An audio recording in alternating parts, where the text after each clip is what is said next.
Bom, gente, vamos orar primeiro, pedindo para que Deus nos abençoe e fale através da minha boca, tá certo? O recado que Ele já tem preparado para nós. Eu vou orar.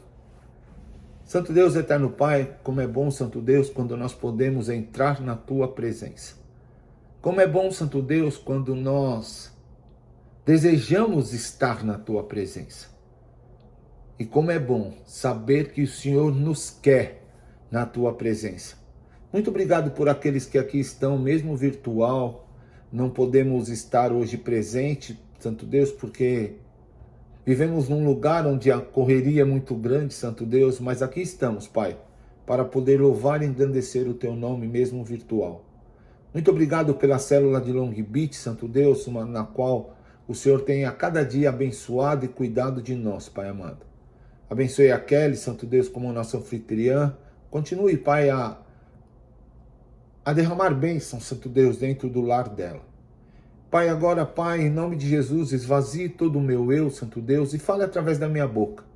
Tu já colocou o recado dentro do meu coração, que eu possa transmitir nesse momento o recado na qual o Senhor já me falou ao ouvido. Muito obrigado por cada um que aqui está, e abençoe aqueles que não puderam estar, e Tu sabes o motivo. E se for por alguma negligência, que o Senhor incomode o coração. Essa é a nossa oração no nome de Jesus. Amém. Antes de estar falando, eu gostaria de contar um episódio que aconteceu comigo. Eu era criança ainda, eu devia ter um adolescente, uns 14 anos. E a primeira vez que eu vi meu pai com muito medo.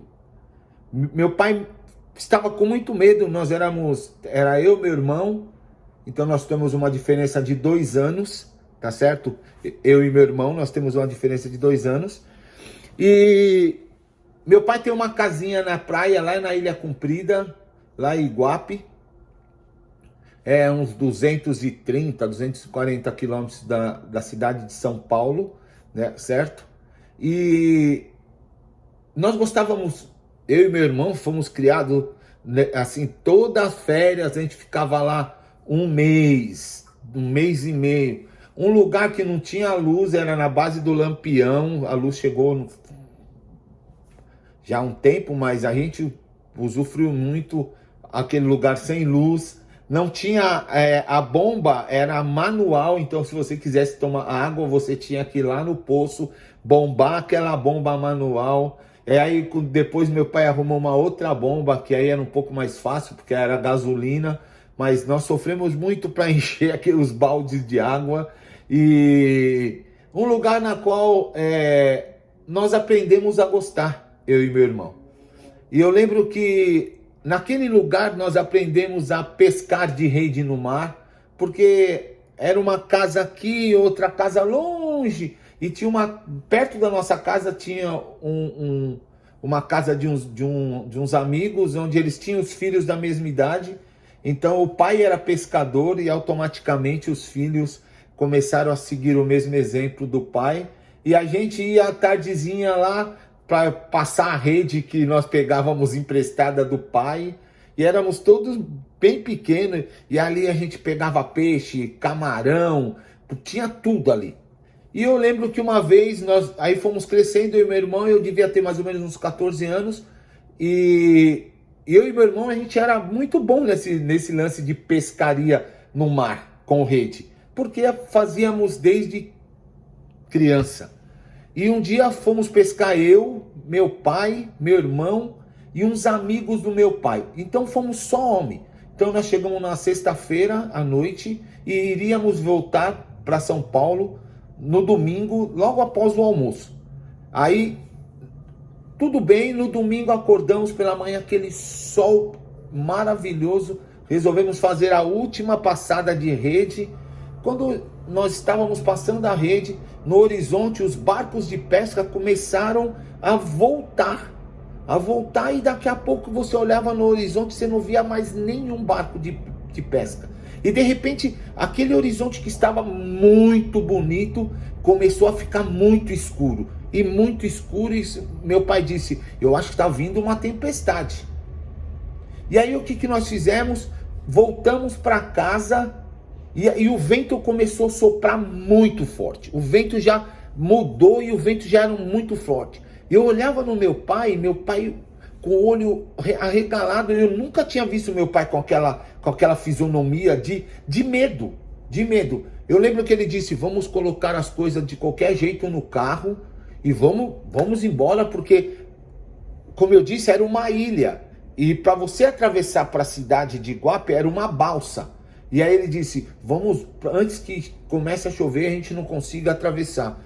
E eu lembro que fomos colocando as coisas dentro e eu fiquei com a função de fechar a porta da casa. Mas aquele vento começou muito forte, meu pai apavorado dizia, vamos logo, vamos logo, vamos logo. E eu lembro que com muito medo, eu achei que tivesse fechado a porta da casa, eu só empurrei, achei que ela estava fechada, entramos e fomos embora. Passou um mês, quando nós voltamos, que nós chegamos na casa, a porta aberta. E aí nós falamos, nossa, alguém roubou. Aí quando a gente olha, a casa, o piso todo cheio de areia que o vento havia trazido, eu com muito medo, eu, em vez de fechar e verificar se a porta estava realmente fechada, eu só bati, entrei no carro e fui embora. Por quê? Porque a expressão de medo que o meu pai mostrava no rosto me deixou com mais medo. E realmente pegamos uma chuva que você não sabia o que era mar, o que era pista, o que era, muito forte. Nunca, olha que depois a gente tem a casa até hoje, acho que eu nunca vi uma chuva como nós pegamos aquele dia. E por que eu estou contando toda essa história? Porque hoje eu gostaria de dizer o que Deus faz conosco no meio de uma grande tempestade. E o texto que eu separei para que a gente tivesse olhando, é um texto muito longo, então eu vou deixar para que vocês leiam em casa, tá certo? Mas é um texto muito conhecido, é o texto que está lá em Atos capítulo 27, e é todo o capítulo 27, tá certo? Se vocês forem olhar, vocês vão ver que é quando Paulo, ele está preso, e aí ele vai ser levado para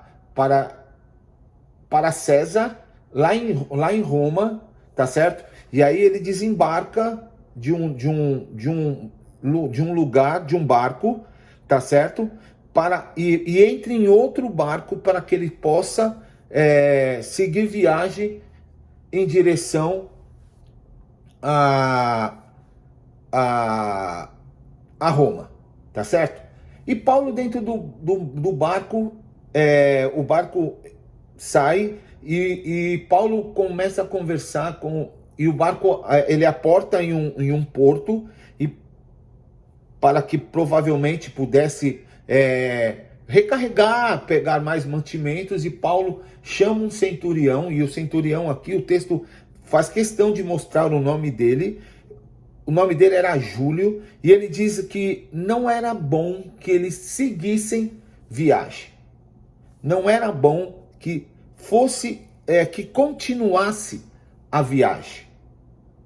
Por quê? Porque Paulo disse que provavelmente com o que poderia acontecer, com o tempo que estava formando, algo de ruim poderia acontecer. Então, se vocês olharem lá no versículo 4 até o 9, mostra a troca de navio de Paulo, e o texto relata a cidade e as condições da viagem que Paulo fazia.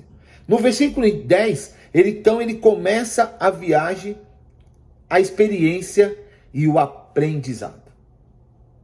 É interessante que quando nós olhamos Paulo conversando com o centurião, ele diz que se seguir viagem não era uma boa alternativa.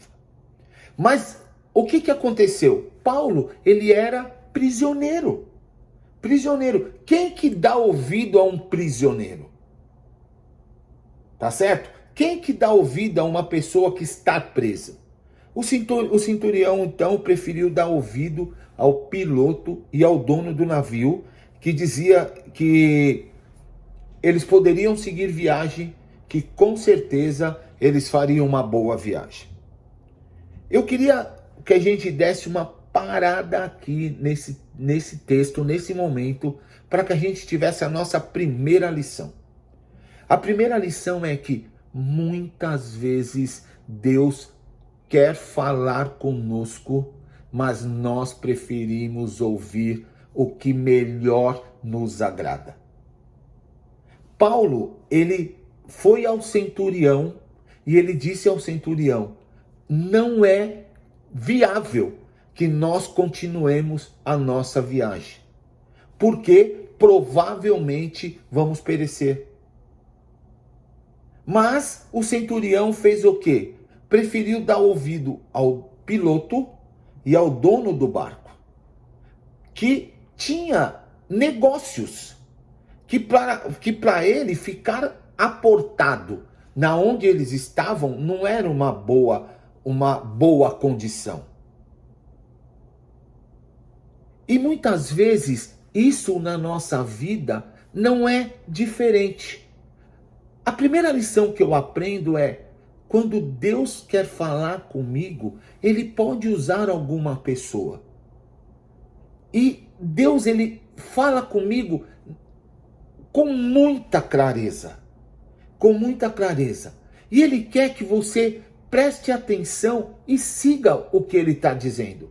Talvez não seja o que você gostaria de ouvir, mas com certeza é o que Deus tem de melhor para você.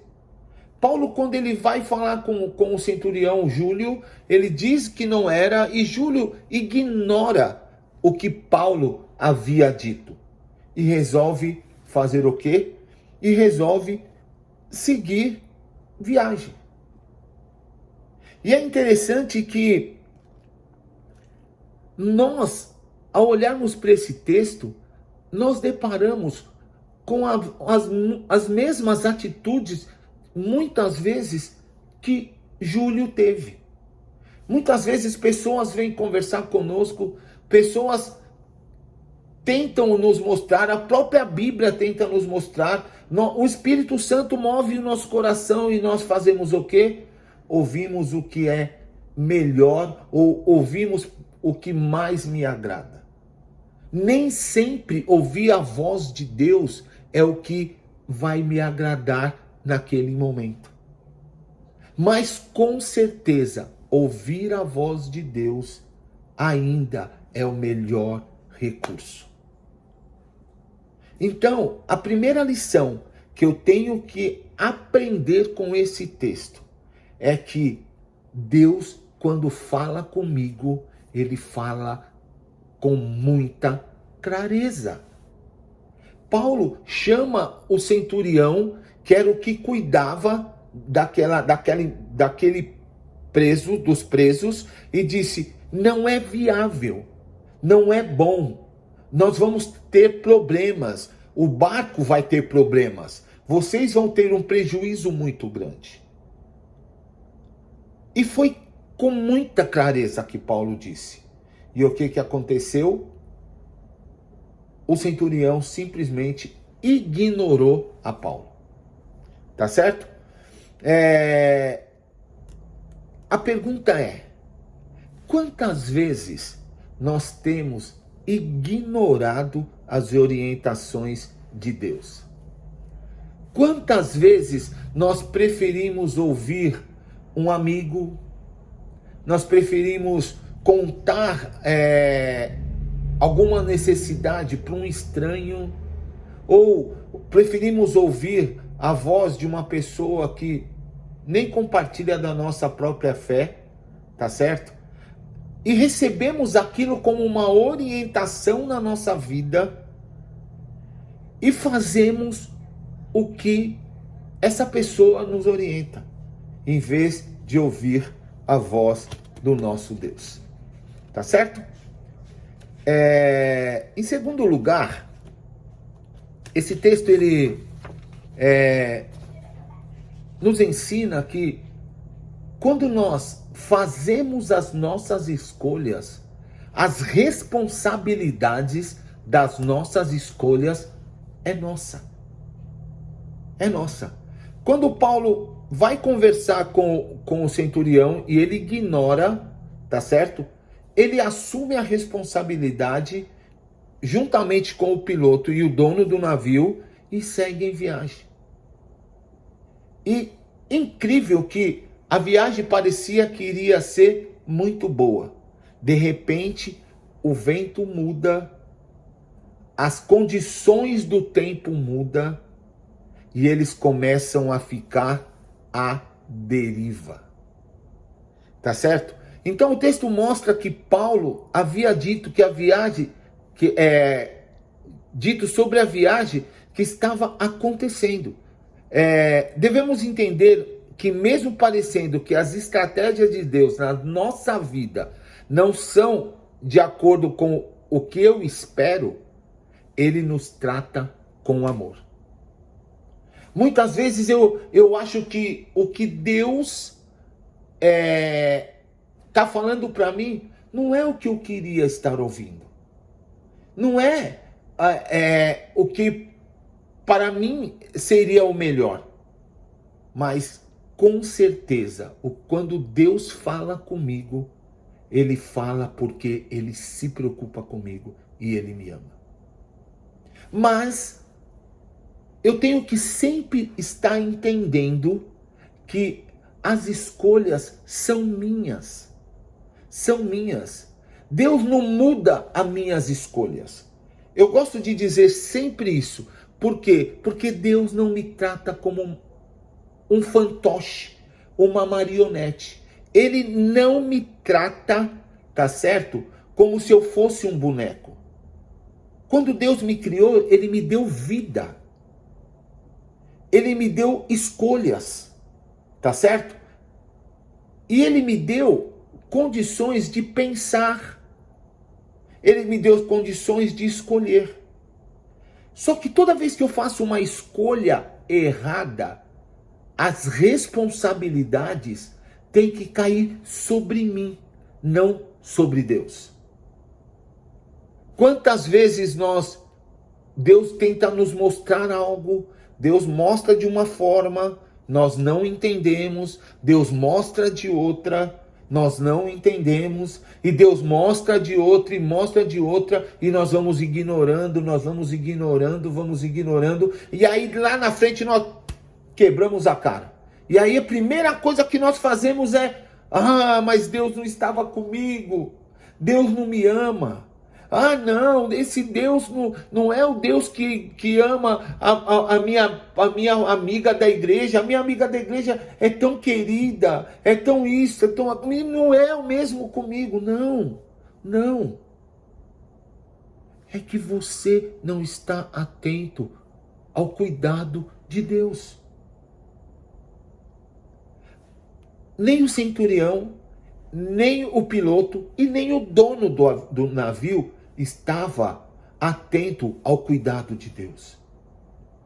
E o texto mostra que durante aquele percurso onde o navio entra no meio de uma tempestade, que ele começa a bater de um lado, que ele começa a bater do outro, as pessoas começam a ficar apavoradas porque tinham a certeza que eles iriam morrer. E eles jogam uma sonda para ver a profundeza, para ver se tem lugar para que possa jogar as âncoras, e nada. Eles estão à deriva. Quando eu faço a minha escolha, eu também tenho que entender que as consequências são minhas. Paulo havia dito que não era um bom momento. A escolha do centurião, do piloto e do dono do navio foi continuar a viagem. E aí, o que acontece? Eles começam a perceber que eles tinham feito a coisa errada. Que eles tinham tomado a decisão errada. Mas o interessante desse texto E é que mesmo quando eu tomo a decisão errada, Deus ainda está cuidando de mim. E em terceiro lugar, eu não posso esquecer que dentro desse contexto, Deus é o dono de tudo. Deus é o dono do mar, Deus era o dono da tempestade, Deus era o dono do vento e Deus falava com Paulo. Em determinado momento onde eles acharam que nada mais iria ter jeito e eles iriam morrer, Paulo traz uma boa notícia. O que acontece quando eu estou no meio de uma grande tempestade? Eu deixo a porta da casa aberta e fujo? E se eu estiver num lugar onde eu não consigo fugir? Eu não posso esquecer que o dono da tempestade é o que cuida de mim. E naquele momento, Paulo, mesmo eles menosprezando o que Paulo havia dito, Paulo tem uma boa notícia. Eu queria fazer um parênteses dentro desse terceiro, dessa terceira lição. Eu queria dizer que, da mesma forma que o nosso Deus trabalha para cuidar de mim, para cuidar de cada um de vocês, o inimigo trabalha para que você se confunda com as ordens de Deus. Devemos estar sempre atento às armadilhas na qual o inimigo ele está sempre preparando para nos laçar. Paulo sabia qual que era o seu objetivo. Paulo sabia quem era ele diante de Deus. Mas mesmo assim, Paulo novamente se colocou diante de Deus. E ele diz que um anjo veio para ele em sonho e ele disse que foi falado que ninguém iria morrer naquele barco. Ninguém. A boa notícia é que mesmo com as minhas escolhas ruins, Deus me ama. E Deus está pronto a me perdoar pela escolha que faço errado, quando eu reconheço que a minha escolha não foi a correta.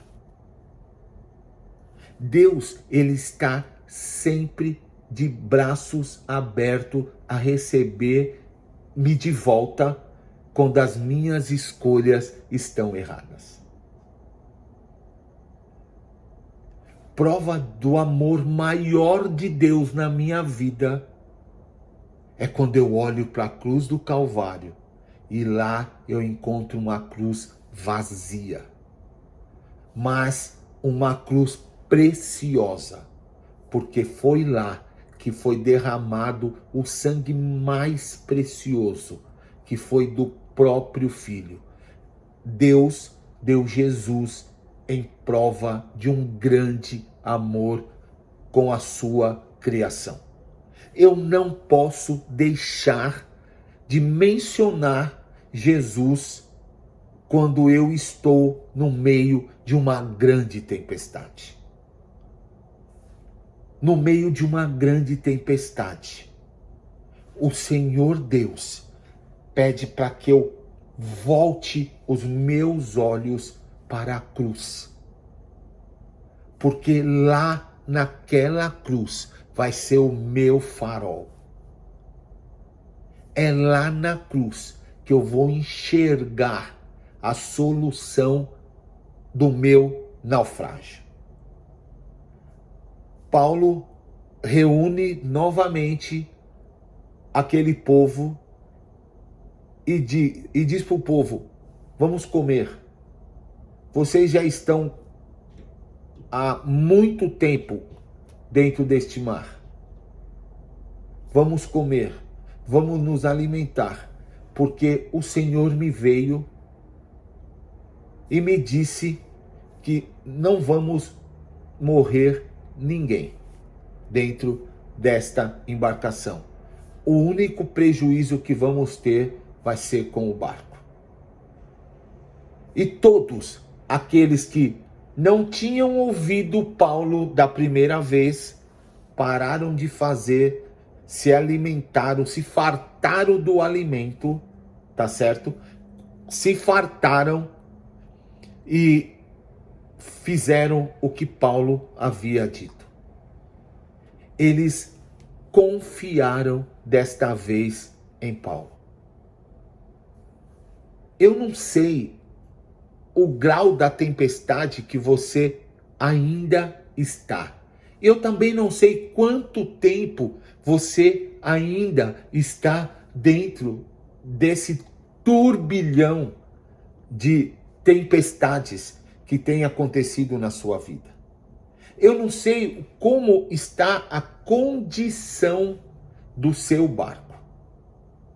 Se você continuar lendo o seu texto, você vai ver que Paulo era prisioneiro.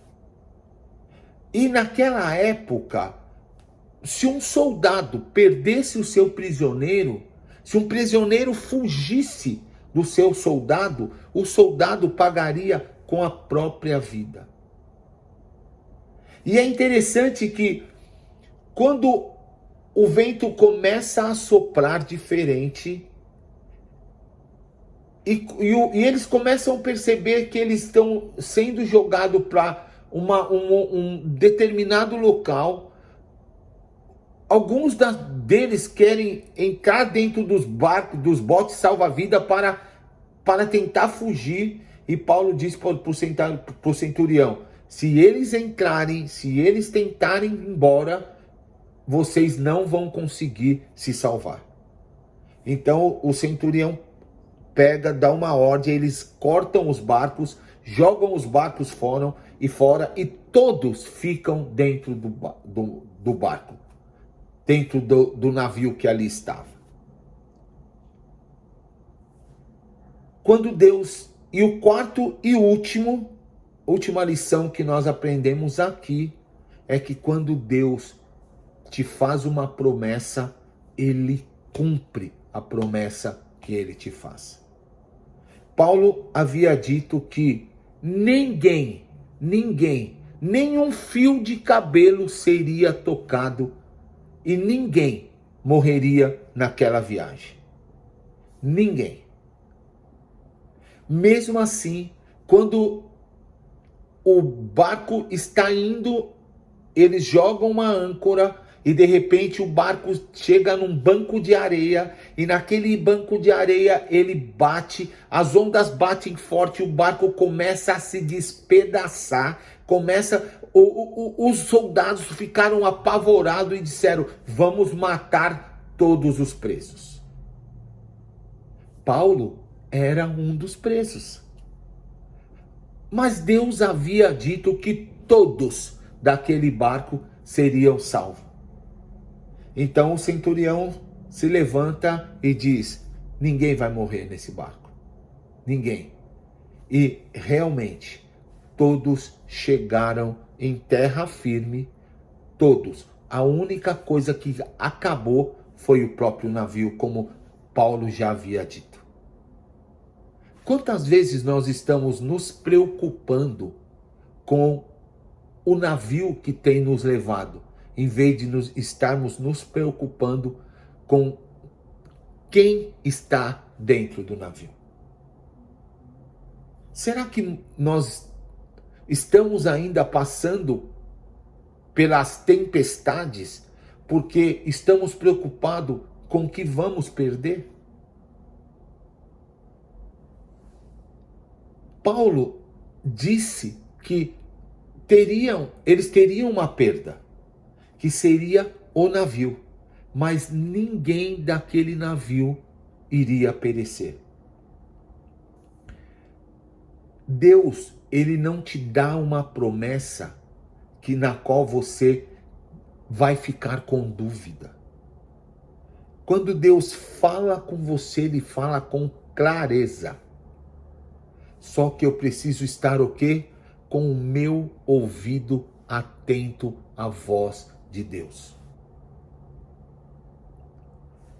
Domingo, no culto, uma das palavras que Deus tocou no meu coração foi que se eu estou indo buscar na minha igreja só solução para os meus problemas, só solução de emprego, só solução para casamento, só solução para qualquer outra coisa, eu vou sair de lá do jeito que eu entrei. Porque eu tenho que entrar dentro da minha igreja para procurar a solução de todos os meus problemas, que é o centro, que é Jesus. Se eu não entro dentro da minha igreja para adorar, para glorificar o centro de tudo, que é Deus, eu não posso querer que Deus cuide somente do que eu acho que é problema para mim. Está na hora de nós mudarmos o foco. O foco. Quando eles mudaram o foco, Deus pôde dizer com clareza: aqui está, aqui foi cumprido o que eu havia prometido. O barco todo se desfez, mas vocês saíram ilesos. Deus não cuida da gente pela metade. Deus não dá meia bênção. Deus não te mostra meia solução. Deus não te dá metade do amor. Quando Deus cuida de nós, quando Deus me tira da tempestade, quando Deus me arrasta do que tem me levado para o buraco, Ele faz por completo. Está na hora de nós acreditarmos no poder verdadeiro do meu Deus, o Deus que modifica a história das nossas vidas. Deus disse para Paulo que ele iria se encontrar com César. Então Paulo não poderia morrer naquele naufrágio. Deus está dizendo para você, a solução dos seus problemas está aqui. Ouça a minha voz. Tape os seus ouvidos para ouvir outras vozes. Ouça a minha voz. Eu costumo brincar na célula que nós vivemos num auditório onde a plateia é Deus e nós somos os comediantes. A cada problema que nós passamos, Deus deve dar muita risada, dizer: se eles tivessem lido lá nos Salmos, a Bíblia está tão aqui, ele não leu lá em João, ele não leu Atos, ele não leu Lucas. A solução do problema dele estava lá em Atos 27. Está até agora dentro do barco, e o barco está despedaçando e ele continua no barco. Por quê? Porque não ouvimos a voz de Deus. Ou, quando ouvimos a voz de Deus, ouvimos somente por meio de interlocutores. Quantas vezes temos debruçado diante de Deus e dito para Deus: eu quero ouvir a tua voz. Foi assim que Paulo fez. Paulo, em meio à tempestade, ele orou e Deus falou com ele. Que Deus possa falar conosco no meio das nossas tempestades.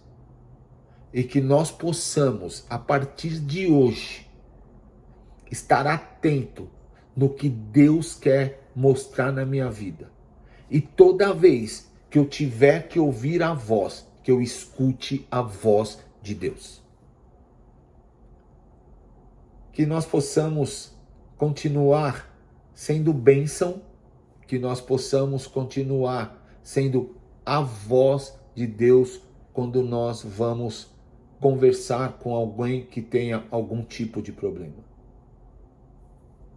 Paulo era a voz de Deus dentro do barco. Será que estamos sendo a voz de Deus na vida de alguém? Se não estamos sendo a voz de Deus, algo está de errado conosco. Ah, Ney, mas eu não falo inglês, eu não falo espanhol, eu só falo português. Ótimo. Deus vai te dar pessoas que só escutam em português para que você possa falar. E se você não conseguir, aprenda língua de sinais, aprenda a mexer com as mãos, aprenda, porque Deus vai te usar de alguma forma. Deus quer te usar, só depende de você. Amém? Que Deus nos abençoe, nos guarde, que Deus cuide da nossa vida sempre. Eu gostaria de orar mais uma vez com vocês. Santo Deus maravilhoso Pai, como é bom, Santo Deus, saber que no meio da tempestade, no meio de um naufrágio, nós temos o nosso farol a nos guiar. Muito obrigado por esse cuidado maravilhoso que tu tem conosco. Muito obrigado, Pai, porque quando nós olhamos a Bíblia, Santo Deus, nós temos, Pai, lições, Santo Deus, que vêm estimular os nossos corações. Muito obrigado, Santo Deus. Muito obrigado por cuidar de nós com amor. Muito obrigado pelo sangue precioso derramado pelo seu único filho na cruz do Calvário. Sangue tão precioso que nos alcançou e nos lavou. Agora, Pai, usa o teu Santo Espírito, Pai, a incomodar os nossos corações. E usa o teu Santo Espírito a falar conosco, Santo Deus, para que nós possamos a cada dia, a cada momento,